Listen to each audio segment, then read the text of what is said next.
let's finish up our phylum mollusk by talking about cephalopods. Cephalopods are also known as head-foot animals because cephala means head and poda means foot. That means they have head and feet. And those are going to be our squids, our octopuses, and the nautilus, okay?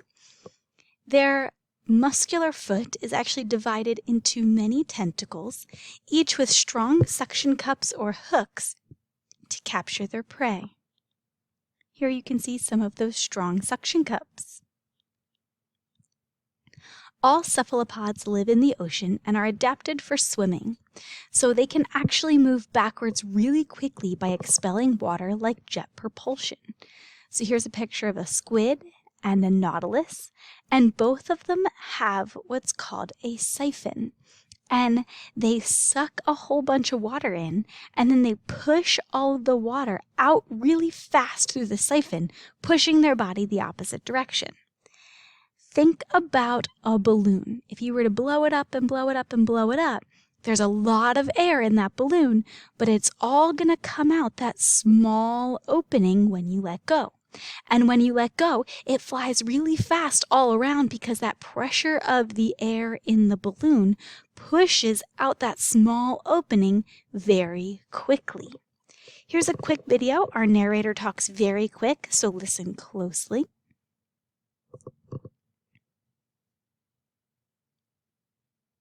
California two-spot octopus are cephalopods that utilize jet propulsion to move. They take water into their mantle, passing their gills, and push it through the siphon, a tube-like structure that forces the water to go through a narrow opening, allowing them to move faster through water. So there you have it.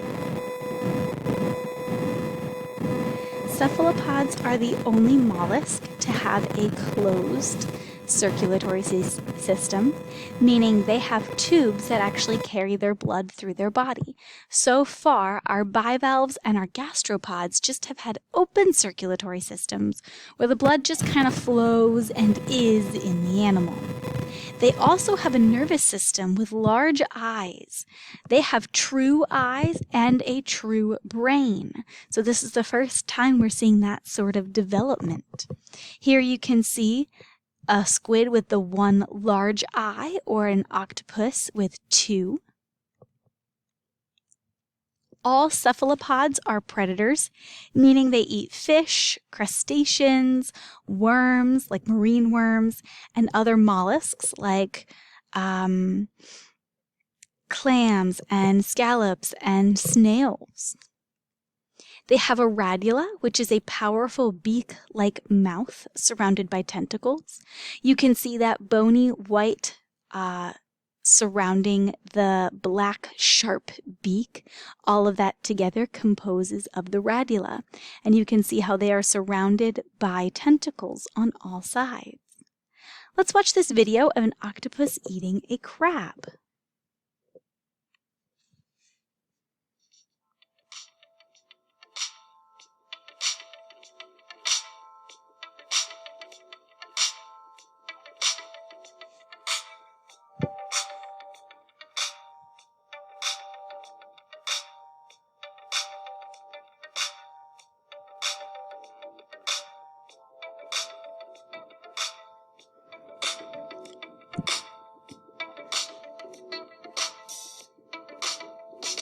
So you can see those tentacles wrapping those suction cups around the crab and pulling them in towards the mouth. Let's watch that one more time.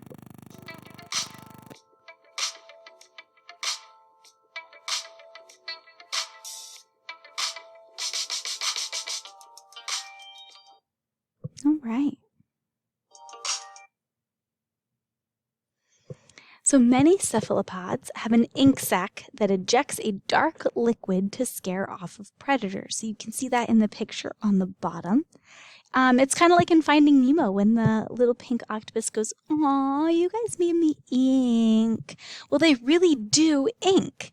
And this is so that this black cloud essentially comes out of nowhere and their predator gets confused, disoriented, doesn't understand what's going on, and that second of confusion allows the octopus to quickly swim away. A really cool characteristic of cephalopods is that some of them can change color and even patterns to blend in with their surroundings. They do this through their iridocytes, which are cells that change color for camouflage. So let's take a look at a cuttlefish.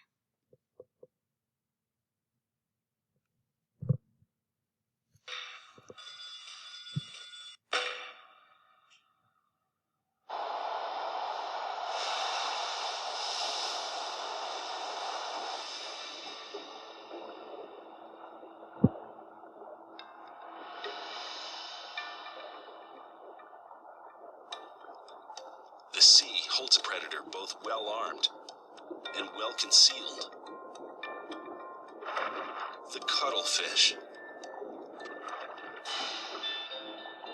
This master of disguise has the ability to project a dazzling array of pulsating colors.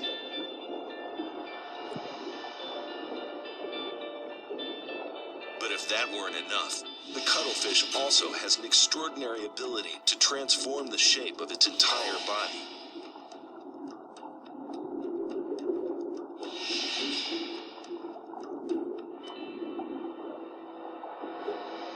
The titan of the species is the Australian giant cuttlefish.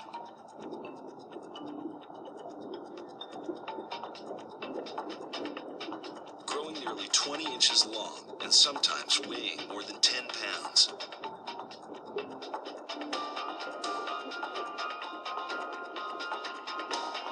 With such talent for camouflage, the cuttlefish can creep right up to prey.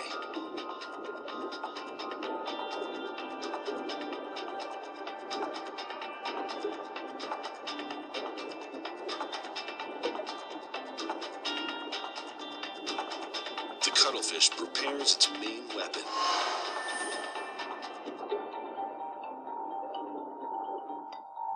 Two long tentacles tipped with suction cups that capture prey and deliver it to a beak sharp enough to make mincemeat of crab shell.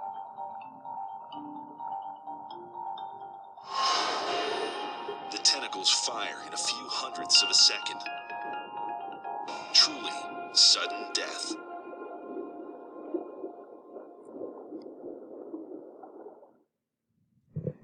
How cool that they can change shape, they can change color. It's just super cool. I have one more video. This one's called the mimic octopus. Oh, sorry.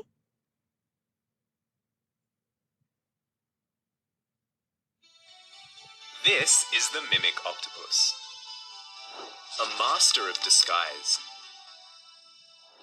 In its natural state, the mimic octopus is a light beige color, and like most octopi, can change its skin pigment to blend in with its surroundings. But the mimic octopus takes things to another level altogether. Found in Indonesia and in the Great Barrier Reef, it's an octopus that is so intelligent that when it feels threatened, it can fool possible predators into thinking that it is in fact another, more deadly species. It does this by changing its color, shape, and perhaps most interestingly, the way it moves and behaves. It's reputed to be able to impersonate 15 other kinds of sea creature, the most notable being the poisonous flatfish, deadly sea snakes, and the highly venomous lionfish. It's thought that even though these impersonations aren't flawless, they can give the crafty octopus enough time to escape before the predator realizes it's been duped. The mimic octopus was discovered relatively recently in 1998, possibly because up until then, it had done such a good job of disguising itself.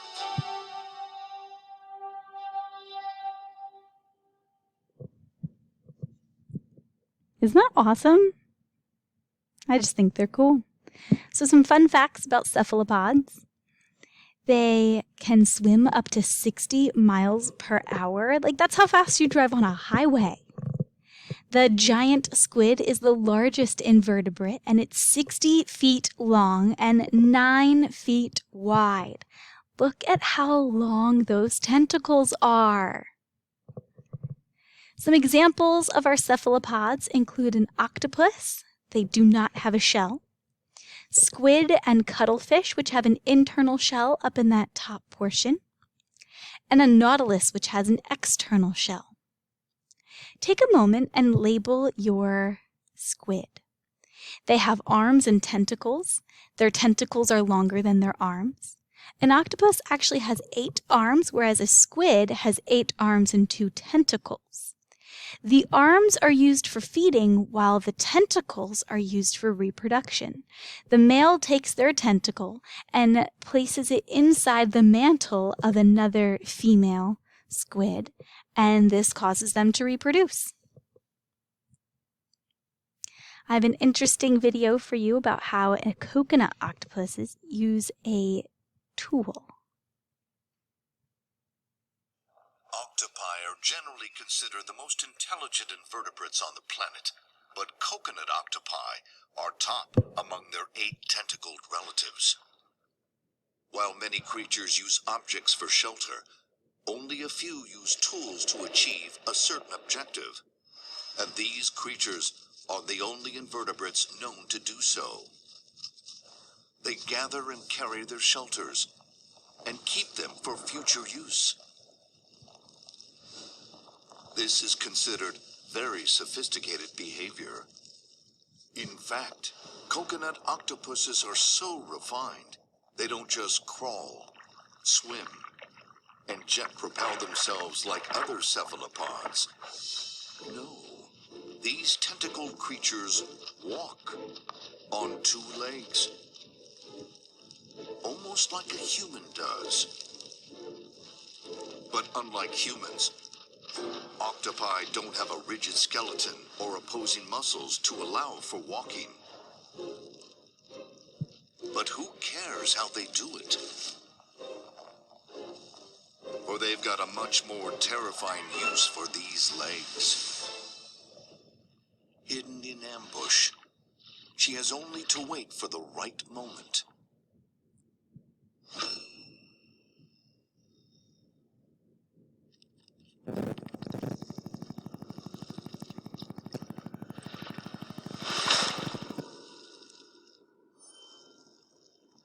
She uses her whole body to overwhelm her prey.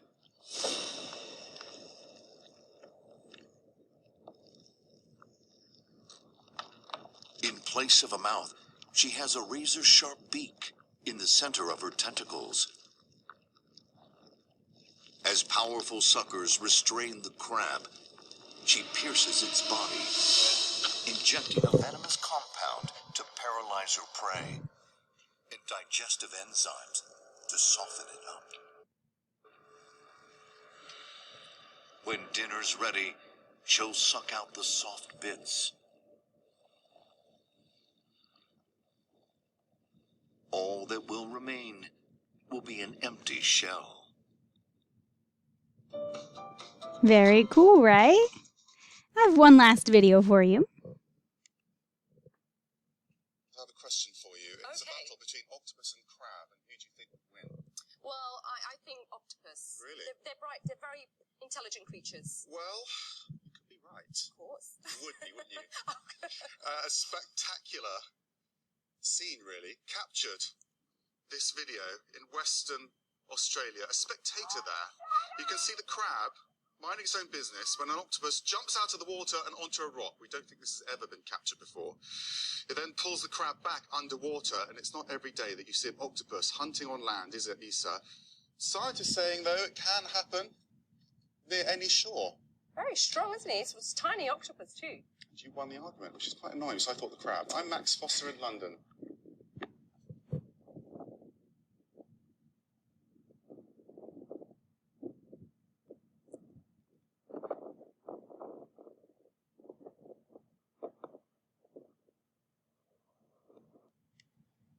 And there you have it.